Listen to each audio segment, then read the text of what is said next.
Hello everyone, Rivka here, doing another confrontational verse of Paul. The Paul said series, I guess. And today we are doing Romans 10:4. And I'm going to read that verse to you, or in context, brothers and sisters. My heart's desire and my prayer to God is for Israel, for their salvation. For I testify about them that they have a zeal for God, but not based on knowledge. For being ignorant of God's righteousness and seeking to establish their own, they did not submit themselves to the righteousness of God. This is the controversial verse. For Messiah is the end of the law as a means of righteousness for everyone who keeps trusting. This is a completely mistranslated Greek word. The actual translation, more accurate translation, is goal of the Torah, not the end of the Torah, because God in Jeremiah 31 told Jeremiah that until heaven and earth pass away, my Torah is not going anywhere. So if Paul is saying that the Torah ended, he is a heretic.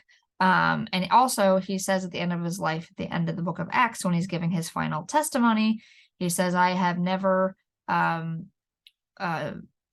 abandoned the traditions of my fathers. I have been a Pharisee. So it wouldn't make any sense for him to go, well, this is done away with.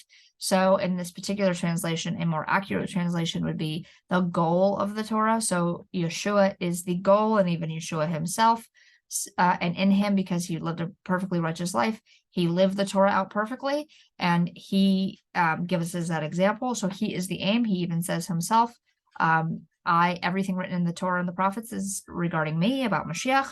And if you would have read the Torah properly, you would see me in it, Mashiach in it. So Yeshua, therefore, is the goal of the Torah, not the end of the Torah.